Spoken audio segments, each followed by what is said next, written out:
Hello, this is Jack Jackson. Today we're going to be talking about properties of slope. This is a continuation of some work that we'd already done earlier on linear functions, so we've already talked about the idea of slope, but we're going to look at it in more detail. This lecture is going to be broken up into 3 videos. The first video, this part, is going to be talking about the definition and numerical computation of slope, and then the graphical interpretation of slope. We're going to talk about the slope of vertical and horizontal lines, how slope and steepness relate to each other, and the slope of parallel and perpendicular lines. The second video will pick up where this one leaves off, talking about contextual interpretation of slope as an average rate of change, and we'll also talk about applying the idea of slope for some nonlinear functions, and what does that tell us about the shape of those graphs. Specifically, we'll be able to tell whether a function is increasing, decreasing, or constant, and whether it's concave up, concave down, or linear. In part 3 video, we'll be talking about difference quotients and symmetric difference quotients and some applications, or applying this in context some more. So recall that the definition of a slope is defined between 2 points. So really, for us, we have to define a slope as being from 2 points of real numbers. So we have 2 ordered pairs of real numbers. We'll call one of them x1, y1, and x2, y2. So notice the subscript 1 comes from point 1, subscript 2 from point 2, and of course x first coordinate, y second coordinate. And this could be generated by table or graph or formula or whatever. And so then the slope is defined to be delta y over delta x. Delta y is the difference in the y's, Greek letter delta for D, like a D for difference in or change in y's, that's y2 minus y1, and then delta x is x2 minus x1, is the ratio of these 2 changes, the delta y divided by delta x. Now we can interpret delta y and delta x as graphically as separate things. The delta y is our vertical change, and our delta x is the horizontal change. I've heard some people refer to this as rise over run, where they're talking about the vertical change is the rise and the horizontal change is the run. I usually just say vertical change and horizontal change. This is the average rate of change between the 2 points. So in a real-world application, we're going to think of this as an average rate of change. For a linear function, the slope between any 2 points is the same. So notice in general when we talk about slope, we always talk about slope between 2 points. We don't really talk about the slope of a function in general. We talk about the slope between 2 points on that function. But if the function's a linear function, it makes sense to talk about the slope of the line, because it doesn't matter which 2 points we pick on that line, the slope is the same. In fact, it's the fact that the slope is the same all the time is what makes a line straight. So let's practice here just a little bit. We're given 2 points here, and we want to first of all compute the slope numerically, and then illustrate this graphically with a picture and verbal description. Go ahead and do this now. Press pause now. Okay, so you should have done it this way.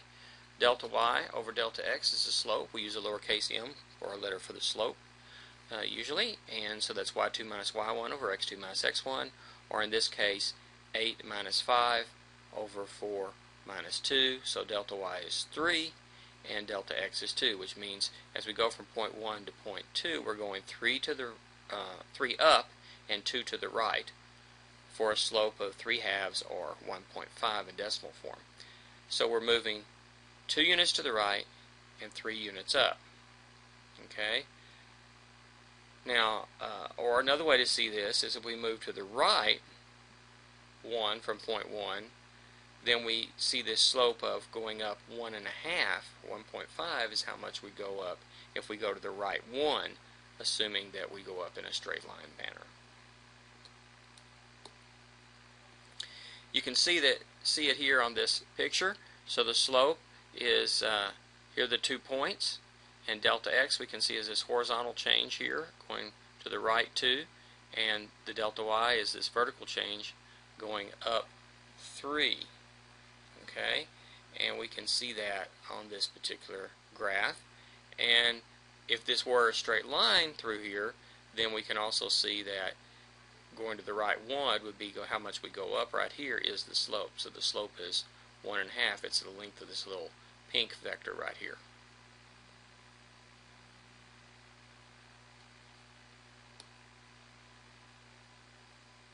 Okay, compute the slope for a horizontal line. Well, y equals b, where b is a constant. Well, that's delta y over delta x again, but y2 and y1 are both b, and I can pick whatever I want for the x's. So suppose I pick x1 is 0 and x2 is 1. I get a delta x of 1, so we're going to the right one, but we're going up and down 0. So delta y is 0. 0 divided by 1 is 0, so the slope of any horizontal line, in other words, constant function, is 0.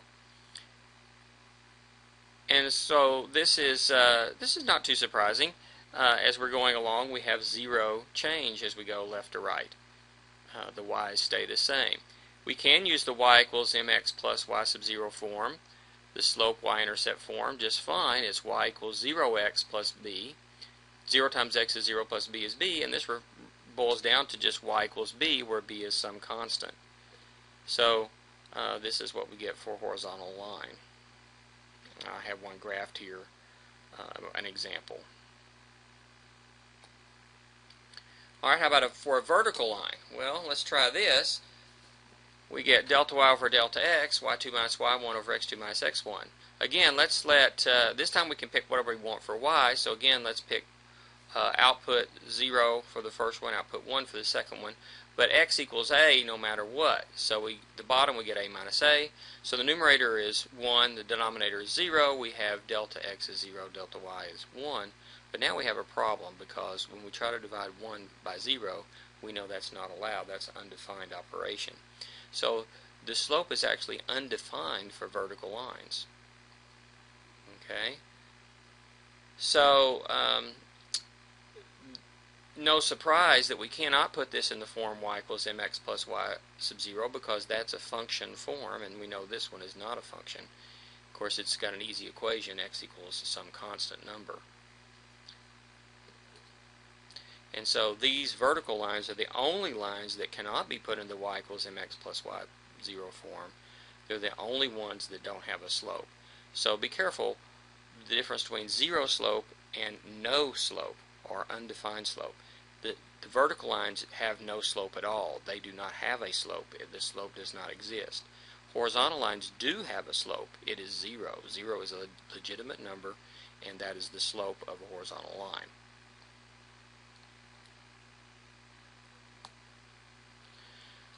So here are 4 cases that we might have for lines. If the slope is 0, the equation boils down to y equals b, where b is a constant. That's a horizontal line or constant function, and notice in the table all the y values are the same. If the slope is positive, you could put it in the form y equals mx plus y 0 with the positive m. That's a rising line or increasing function, so when the slope is positive, it means when we go to the right, we go up. So we go to the right one, we go up some, and of course it'll be the same amount each time, the slope, if it's a line, and so we get an increasing function here.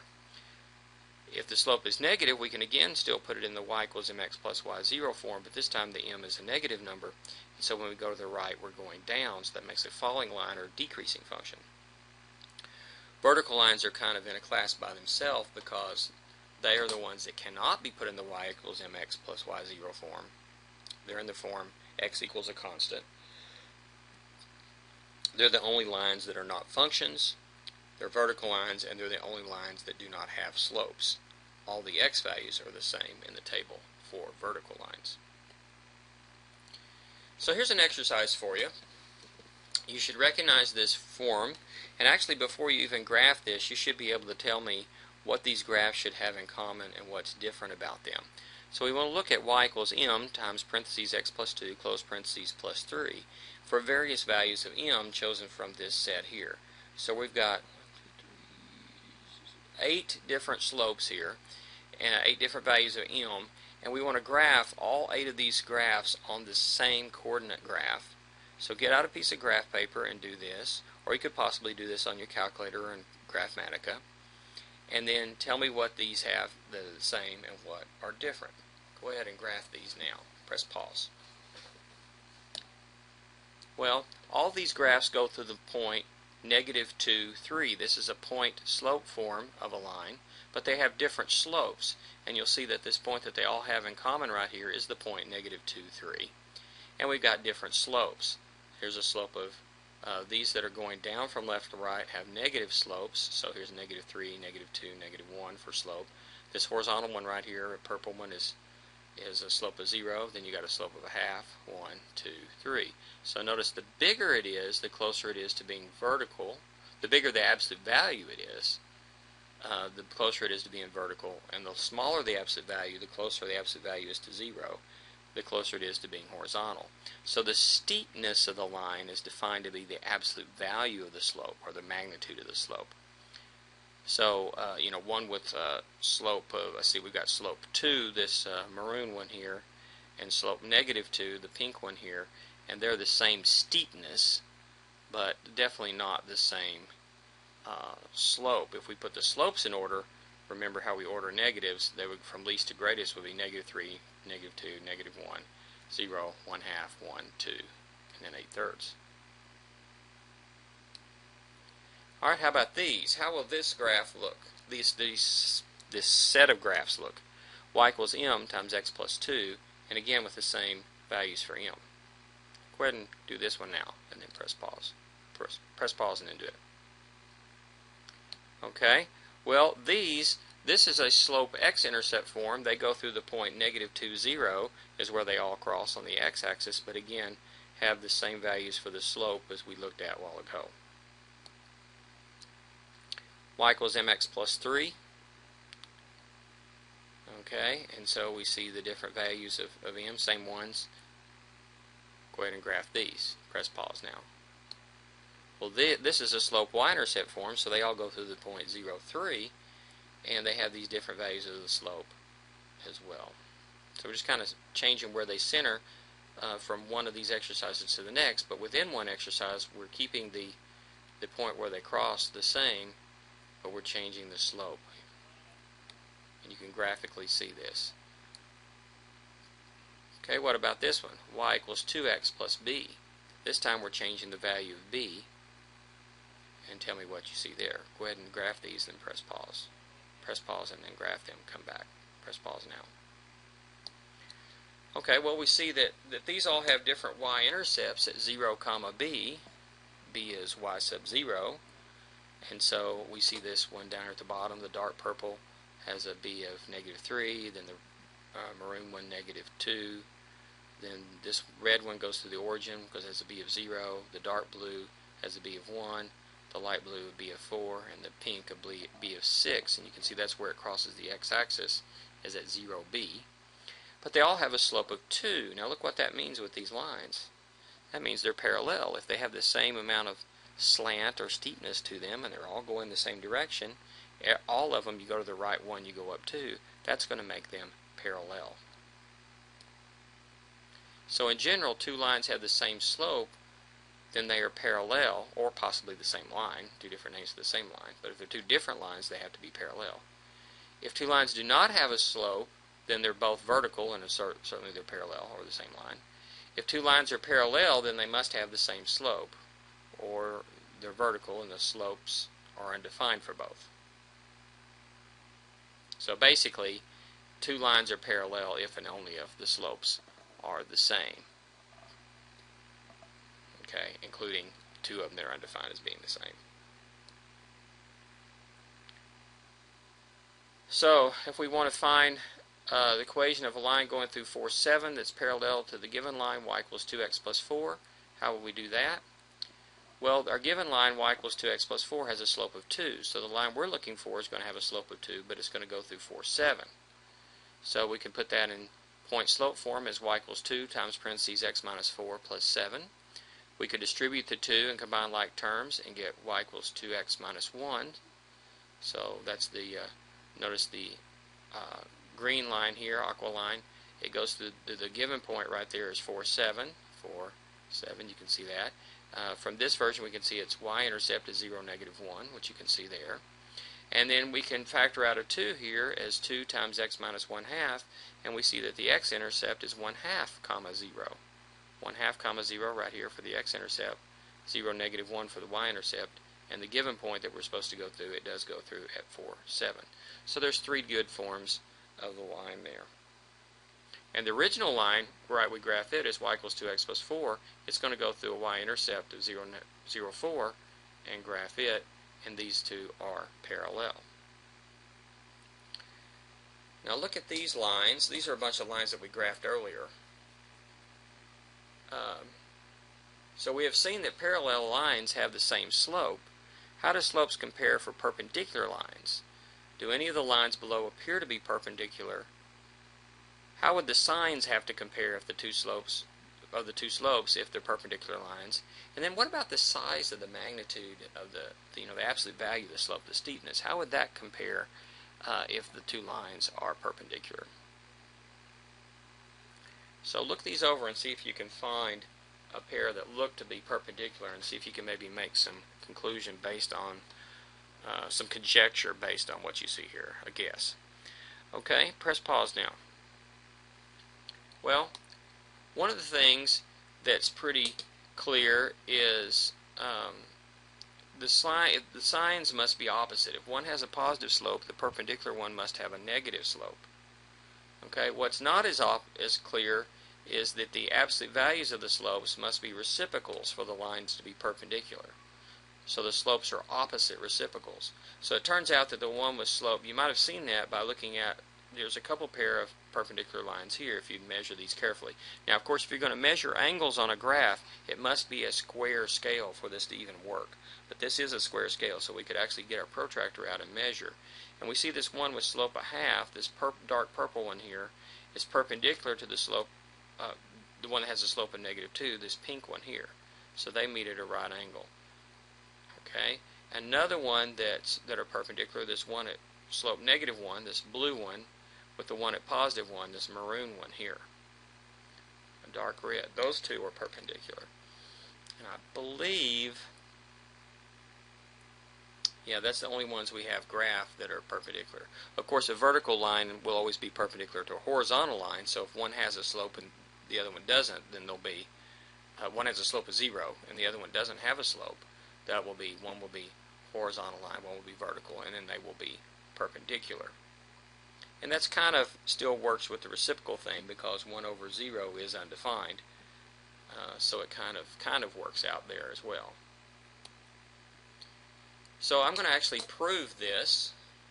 So if the two lines are perpendicular, slope 1 is the opposite of 1 over slope 2. So if you take slope 1 and slope 2 and multiply them together, you'll get -1.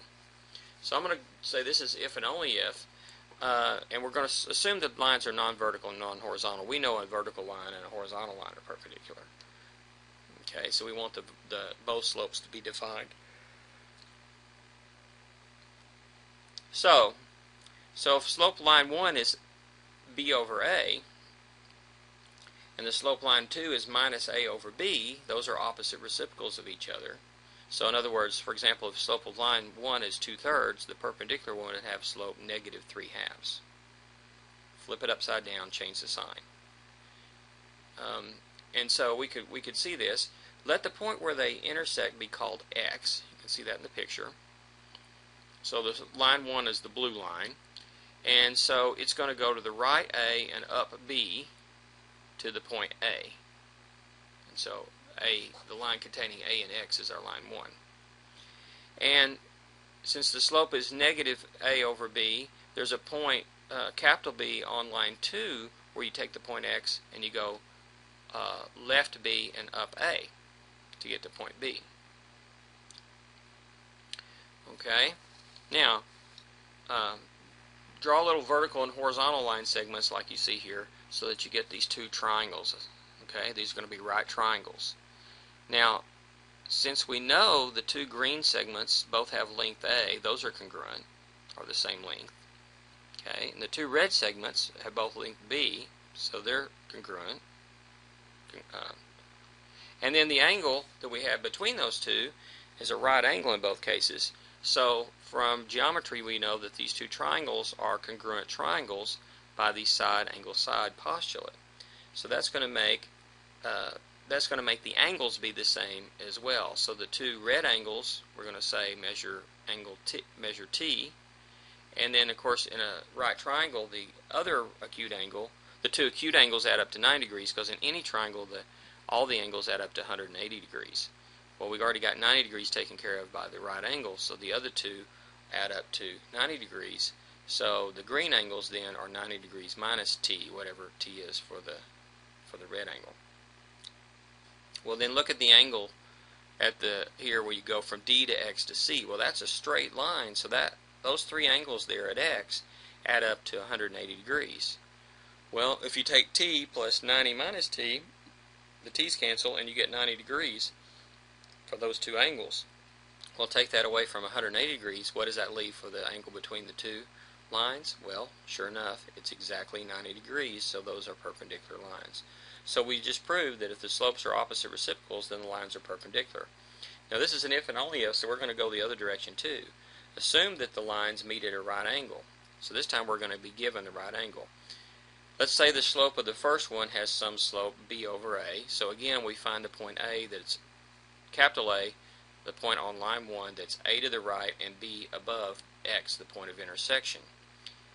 Now what we want to do is go b to the left of x and go above that and find the point b. Now at this point we don't know how tall the green line is, but we do know that the two red lines, the b, are both b, and we do know that we have a right angle there in the middle.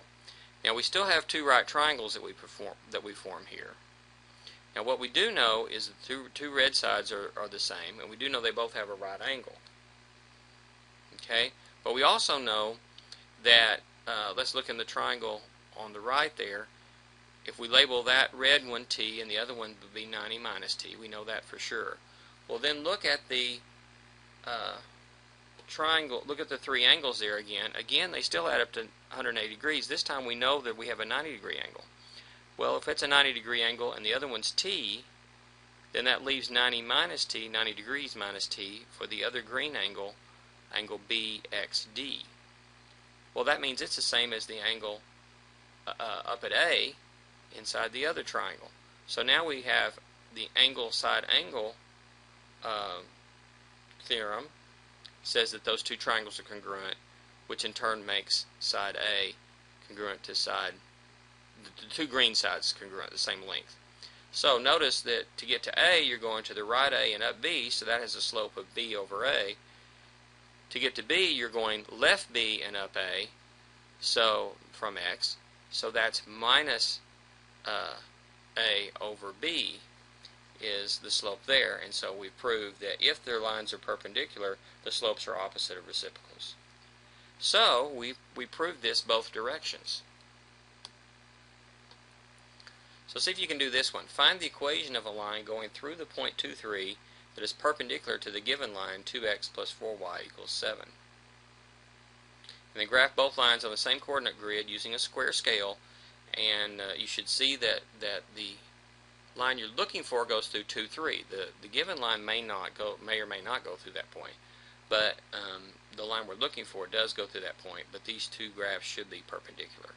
Go ahead and work this out now. Well, the first thing to realize is we have two different lines. The given line we can solve for y by adding negative 2x to both sides and then dividing by 4. So it's negative 1/2 x plus 7/4 if we put it in slope y-intercept form. So either way, whatever form we put it in, we see the slope is negative 1/2. Now the line we're looking for then is perpendicular, so it has the opposite reciprocal. So opposite sign, flip it upside down, change the sign. So it would be flip it upside down would be negative 2 over 1, change the sign. That reduces to positive 2 for the slope of the line we're looking for. And then we've got a point, so you can use the point slope formula. That's 2 times x minus 2 plus 3. And if we wanted to put it in slope y-intercept form, we could distribute and combine like terms. Y equals 2x minus 1. We can factor 2 out as 2 times x minus 1/2. So the aqua line there goes through the point 2, 3. And it has the slope of 2. You can see that in the graph. Any place you're on this graph, you go the right one, you go up 2. And then the given line doesn't go through that point, it goes through somewhere else, but it has a slope. The 2x plus 4y equals 7. We've graphed it, and you can use that see that they are perpendicular. Okay, so here we have some different lines. So A is this yellow line here, B is the green one right here, C is this blue one, D is this horizontal one, E is the vertical one here, and so forth. Okay, F is here, G is this purple one. So which of these have positive slope, which have negative slope, which have zero slope, and which have undefined slope? In other words, which ones don't have a slope? Write the letters of each line in order of the slopes going from least slope to greatest slope. Now be careful there, I didn't say least steepness to greatest steepness, I said least slope to greatest slope. And think about how we order negative numbers, positive numbers, and so forth. Which of the lines above have the same slope as 2x minus 3y equals negative 12, if any? And if any, which lines have the same y-intercept as 2x minus 3y equals negative 12? Go ahead and work this now. Press pause. So the ones with positive slope should be going up from left to right. That's this one, H, this one, G, and F. So F, G, and H. Which have negative slope, they're going down from left to right. B, C, and A, B, and C. Zero slope would be a horizontal line. That would be D, this one here. And the undefined slope would be a vertical line, E. So notice, so put them in order. Well, certainly you're going to have negatives, then zero, then positives. So ABC will be the first three in some order, then D, then F, G, and H. E doesn't get in the list because it doesn't have a slope. Doesn't have a slope, doesn't get invited to the party. Okay. So from least slope to greatest slope, okay, the least slope, remember how we order negatives, would have the steepest one with a negative slope. So that's going to be B. Then actually A is a little steeper than C. Okay. If you look at A, here's a couple of lattice points here. It's right 3 and down 2. So that's negative 2/3. And this one here on the blue one is right, let's see here to here. Let's see, right 1, 2, 3, 4, 5 and down 3. So that's negative 5/3. So the green one is a little steeper. So it's B, then A, then C, then the one with zero slope, D, and then the positive slopes, the steeper it gets, the bigger the slope is. So then H, then G, and then F is the largest slope. So to find this, I need to find the slope. So if I solve for y of 2x minus 3y equals negative 12, I solve for y, I get, let's see, I get 2/3, y equals 2/3 x plus 4. So the slope is 2/3. Find which one has a slope of 2/3. Which one goes to the right? 1 and up 2/3. This one here is right 1. You go up more than 1. So both of these two. This is the only hope is D. So it looks like it could be right 1 up 2/3, or it could be right 3 up 2. So let's find a corner point right there. 1, 2, 3 up 2. There's another corner point. It looks like that works. So H is the one.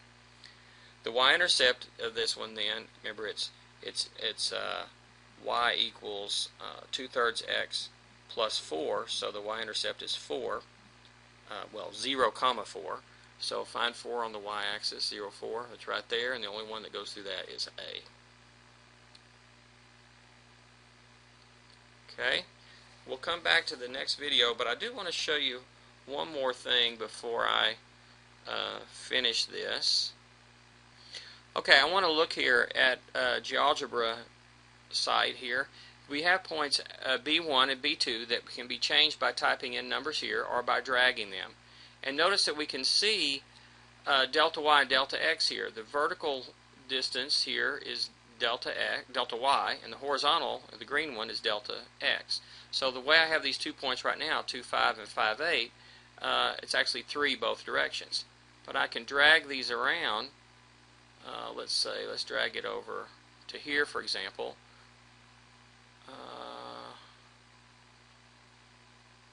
How about here? From 2, 5 to 9, 7.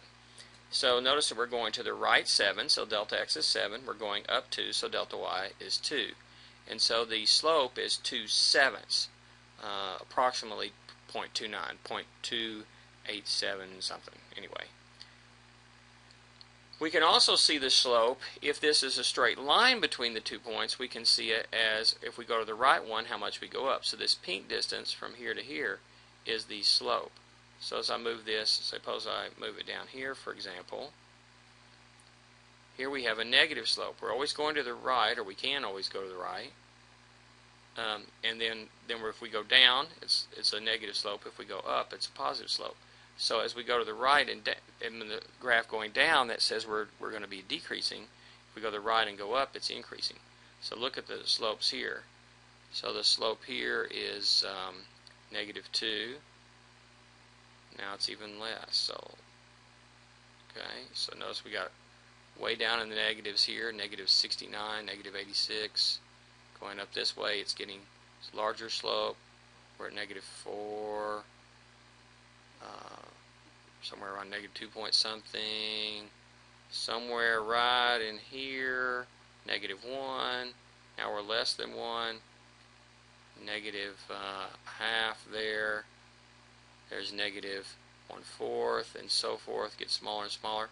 If we ever get straight across horizontal, we have a slope of 0, and now we're continuing to increase. Now we got a positive slope. There's a slope of 1/4. There's 1/2. There's a slope of 1. Here's a slope of 3 right there, and it just gets bigger and bigger. This thing's going to disappear when I get up straight on top of each other. Okay, and so that's going to be undefined slope. It's going to be a vertical line. Or if we go this way and go straight up and down, undefined slope, vertical line. We can have a delta x and delta y of negative, but if we do, the two cancel each other out and still give us a positive slope. So the larger the absolute value of the slope, like way down here or way up here, that's a very steep line. A slope that's very close to 0, positive or negative, like here or here, that's a not very steep line. Absolute value of the slope is really close to 0. Okay, so hopefully you can kind of see what's happening there visually. Okay, you have these applets, so you can experiment with these. They were in the last unit, last section of this unit. So we'll see you back here for the second part of the video in just a little bit.